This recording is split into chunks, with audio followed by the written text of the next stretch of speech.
నమస్తే, నేను మీ కుప్ప పద్మిని. ఇన్నాళ్ళు మీ సపోర్ట్ ని నాకు అందిస్తూ, మీ ప్రేమని నాకు అందిస్తున్న ప్రతి ఒక్కరికి కృతజ్ఞతలు.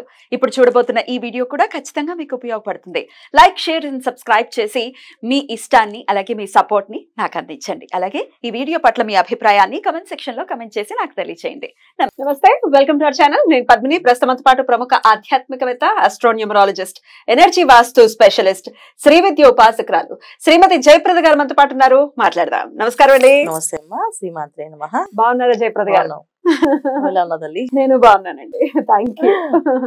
బోర్డు మీద ఆల్రెడీ రాశారు డిసెంబర్ మాస ఫలితాలు వచ్చేస్తోంది. డిసెంబర్ మాసం ఎంత ఫాస్ట్ గా పరిగెడుతున్నాయి రోజులు, వర్ణనాతీతం.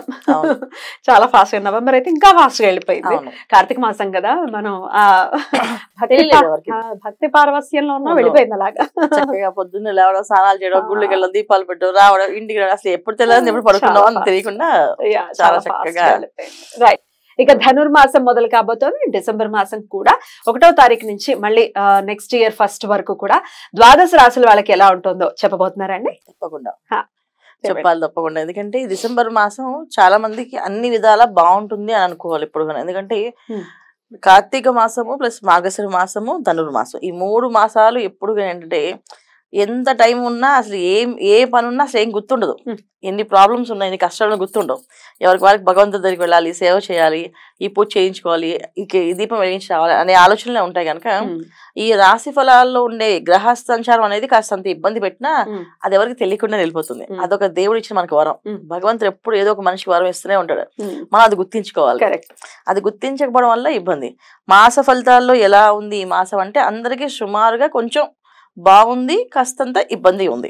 అయితే బాగున్నా ఇబ్బంది ఉన్నా అందరూ దేవాలయానికి వెళ్ళడం, దర్శనం చేసుకుని ఏదో రూపంలో స్వామివారి దర్శనం చేసుకుంటూ అసలు దీపం పెట్టడానికో పూజ చేయడానికో వెళ్తూ ఉంటాం. కనుక ఈ అనుగ్రహం మనకి ఆ స్వామివారి దగ్గరికి వెళ్ళడం వల్ల అనుగ్రహం మనకి చక్కగా ఉంటుంది. అయితే గోచారంలో ఈసారి ఉన్న గ్రహస్థితి మనకి చూసుకుంది తప్పకుండా. సో వృషభ రాశిలో గురువు వక్రించి ఉన్నాడు, కర్కాటక రాశిలో కుజుడు ఉన్నారు, తర్వాత కన్యా రాశిలో కేతు, తర్వాత మనకి వృశ్చిక రాశిలో రవి బుధులు కలిసి ఉన్నారు, తర్వాత మనకి మకరం రాశిలో శుక్రుడు.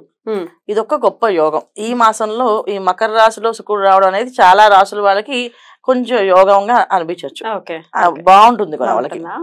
తర్వాత కుంభరాశిలో శని భగవానుడు, మీన రాశిలో రాహు. ఈ కాంబినేషన్స్ అన్ని మనకి శని భగవానుడు, రాహు అయితే ఎప్పటి నుంచో ఉన్నారు. సో ఈ కాంబినేషన్స్ లో ఏంటంటే గురువు వక్రించి ఉండడం వల్ల కొన్ని లాభాలు ఉన్నాయి కొంతమందికి, కొంతమందికి ఇబ్బందులు ఉన్నాయి. శని భగవాన్ వక్రగతి నుంచి నార్మల్ స్థితికి వచ్చినందుకు కొంతమందికి చాలా హ్యాపీగా ఉంది, కొంతమందికి కాస్త మళ్ళీ ప్రాబ్లమ్ స్టార్ట్ అవుతుంది. సో మనం ఎవరెవరికి ఎలా ఉందో మనం ఈ విషయాలు తెలుసుకుంటూ వాటికి పరిహారం చేసుకు ఏం లేదు, మనం ప్రతి విషయాన్ని భయపడట్లేదు. ఇది ఇలా ఉంది కనుక మనం పరిహారం చేసుకుంటూ నామస్మరణ చేసుకుంటూ భగవంతుని మించిన శక్తి అయితే ఎవ్వరికి ఏది లేదు. ఆయన దగ్గర పూజా పునస్కారం, జపము, అనుష్ఠానం చేసిన వాళ్ళకి ఆయనే కాపాడతారు. గ్రహాలు మనం ఏమి చేయవాలి, తప్పకుండా అది నేను నమ్ముతాను 100%. తప్పకుండా. సో ఖచ్చితంగా ఏ రాశి వాళ్ళకి ఏ ప్రాబ్లం ఉన్నా వాళ్ళు సాల్వ్ చేసేసుకోవచ్చు, ఇబ్బంది ఏమో. 15th నుంచి కూడా రవి ధనుసు రాశిలోకి వెళ్ళబోతున్నారు. అంటే పంచమాధిపతి భాగ్యస్థానంలోకి అది మంచి ప్లేస్ అని అనుకోవచ్చు. మంచి ప్లేస్. ధనస్సు రాశిలో రవి భగవాన్ అంటే రవి జనరల్ గా మకరంలో దిగ్బలాన్ని పొందుతాడు, దశమ స్థానానికి. ఏంటంటే దిగ్బలాన్ని పొందుతాడు ఆయన మకర రాశిలో. సో ధనస్సు దగ్గరికి వెళ్తే ఆల్మోస్ట్ మకరం దగ్గర ఉన్నట్టే కదా. సో ఖచ్చితంగా ధనస్సులో రవి వెళ్ళే వాళ్ళు చాలా మందికి ఉన్నతమైన స్థానాలకి, పదవులకి రావు అనుకునే వాళ్ళకి అవి ఇప్పించడం వస్తుంది. ఎందుకంటే ఇక్కడ శుక్రుడు వచ్చాడు, మళ్ళీ శని భగవానుడు, అందరు కాంబినేషన్స్ ఉన్నమాట. రవి, శుక్ర, శని, రాహు ఒక గ్రహమాలికలో ఏర్పడుతుంది. అంటే మనకి గురువు కూడా ఉన్నట్టు అక్కడ. ఎందుకంటే గురువు వక్రించి మేషాన్ని చూసినట్టు ఆ లెక్కన మనకి మొత్తం పంచగ్రహాలు ఒకే మాలికలో వచ్చినప్పుడు అదొక రకమైన యోగం. అది షష్టగ్రహాలు 6 ఉన్నాయి, 1 2 3 4 5 6 మీరు అన్నట్టుగా గురువు బ్యూటిఫుల్ అండి. చాలా మంచి ఈ స్థితి మాత్రం చాలా మంచిది. మరి దీని రీత్యా మరి ద్వాదశ రాశుల వాళ్ళకి ఎలా ఉంది ఇప్పుడు? వృశ్చిక రాశి వారికి మరి డిసెంబర్ మాసం ఎలా ఉండబోతుంది? తప్పకుండా వృశ్చిక రాశి వాళ్ళు కాస్త ఈ మాసం అంతా అనుకూలంగా ఉన్నట్టుగా అనిపిస్తుంది, కానీ అనుకూలంగా ఏం లేదు. వీళ్ళకి కాస్త మిశ్రమ ఫలితాలు ఉన్నాయి. ఎందుకంటే అర్ధాష్టమ శని భగవానుడు, తర్వాత తృతీయంలో శుక్రుడు, ద్వితీయంలో రవి 16 నుంచి వెళ్తాడు. అప్పుడు కూడా వీళ్ళకి వృశ్చిక రాశి రవి బుధుడు ఉన్నా వక్రించి ఉన్నాడు బుధుడు. అంత యోగం ఏం లేదు. వాళ్ళు రవి బుధులు ఇద్దరు యోగాన్ని ఇచ్చే ఫలితాలు కనిపించట్లేదు. సో మనకి కావాల్సింది ఏంటంటే వృశ్చిక రాశి వాళ్ళకి ఈ మాసం కాస్తంత కొన్ని ఇబ్బందులు కొన్ని కష్టాలు కనిపిస్తూ ఉంటాయి, పెద్దగా పట్టించుకోకుండా ముందుకు వెళ్ళడమే, ఏం కాదు మనకు బ్రహ్మాండంగా ఉంటుంది అనుకుంటూ వెళ్ళడం ఒకటి. రెండోది ఏంటంటే ఎవరికి బాగుందంటే ఫుడ్ ఇండస్ట్రీస్ వాళ్ళకి బాగుంది, ఫుడ్ బిజినెస్ చేసే వాళ్ళకి, ఫుడ్ ఇండస్ట్రీస్ వాళ్ళకి, క్లాత్ బిజినెస్ చేసే వాళ్ళకి వీళ్ళకి బాగుంది. నార్మల్లీ ఆయిల్స్ సంబంధించిన బిజినెస్ వాళ్ళకి కాస్తంత డబ్బులు లాస్ అవ్వడం, నష్టపోవడము, కాస్త మోసపడము ఇవన్నీ జరుగుతూ ఉంది. వాటికి ఇచ్చినప్పుడు తీసుకున్నప్పుడు సంతకాలు పెట్టినప్పుడు చెక్ల మీద అవి చూసుకుంటే సరిపోతుంది. సో వృశ్చిక రాశి వాళ్ళు ఈ మాసం ఏంటంటే కామ్గా ఎంతవరకు మాట్లాడో అంతవరకే మాట్లాడుతూ ఉంటే అన్ని అనుకూలంగా ఉంటాయి. లేదు మాట్లాడితే అది కాస్త ఇబ్బందిగా గొడవగా మారుతుంది. జనరల్గా సహజంగా వృశ్చిక రాశి వాళ్ళు ఏదైనా కోపం వస్తే ఆగలేరు, బోలగా మాట్లాడతారు. ఇప్పుడు రవి బుద్ధులు అందరూ ఉన్నారు, ఇంకాస్త ఎక్కువగా మాట్లాడే అవకాశం ఎక్కువగా ఉంటుంది, అదొక ఇబ్బంది. రెండోది ఏంటంటే కుజుడు వెళ్ళి వృశ్చిక రాశి అధిపతి కుజుడు వెళ్ళి 9th హౌస్లో కర్కాటకంలో ఉన్నాడు.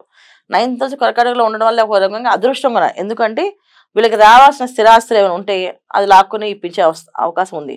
కాబట్టి అర్ధాష్టం వస్తేనే వీళ్ళకి యోగాన్ని ఇస్తుందా ఇవ్వట్లేదా అని చూసుకోవాలి. అంటే జన్మజాతకంలో శని భగవానుడు ఈ లాభస్థానంలో కానీ యోగం ఇచ్చే అంతర్దశలు కానీ నడుస్తున్నాయి అనుకోండి, ఇది ఇంకా ప్లస్, ఇది బాగా ప్లస్. ఎందుకంటే 9th హౌస్ కూర్చున్నాడు కదా, సో ఖచ్చితంగా ఆస్తులు అవి లాక్కునే వచ్చే అవకాశం ఎక్కువగా ఉంటుంది, బ్రహ్మాండంగా తీసుకొస్తారు. ఒకవేళ లేదు అక్కడ కూడా బాధ పెట్టే స్థానంలోనే శని భగవాన్ ఉన్నాడు అనుకోండి, వీళ్ళు కొంచెం కష్టం ఉంటుంది. అయినప్పటికీ కూడా 9th హౌస్లో ఉన్న కుజుడు వీళ్ళని కాపాడుతాడు 100%. కాకపోతే ఏంటంటే కష్టపెట్టి కొంచెం టెన్షన్ పెట్టి తర్వాత సుఖపెడతాడు. కాకపోతే కాస్తంత కష్టాన్ని, కాస్తంత ఆ బాధని, ఇబ్బంది మనం ఎదుర్కోవాలంటే కాస్తంత ధైర్యంగా ఉండాలి. ధైర్యం అనేది ఎక్కువగా ఉండడం, మౌనంగా ఉండడం ఇంపార్టెంట్ ఈ మాసంలో వీళ్ళు చేయాల్సింది, ఇంతమించి ఇంకేం లేదు. రెండోది ఏంటంటే వివాహాలు సమయంలో వచ్చిన వాళ్ళు వివాహ విషయంలో చేసుకోవచ్చు, వివాహాల్లో పెద్ద ఇబ్బంది లేదు, ట్రై చేసుకోవచ్చు, వివాహాలు జరపవచ్చు. సంతానం కొంచెం ఇబ్బంది ఉంది, సంతానం జాగ్రత్త చూసుకోవడం. వాళ్ళకి కొత్త వస్తువులు కావాలా, కొత్త ఇవి కావాలన్నా సరే, కాదమ్మా ఇప్పుడు కాదు కొనిస్తాం, ఓ మాసం ఆగండి అని చెప్పి నెమ్మగా వాయిదా వేయడం.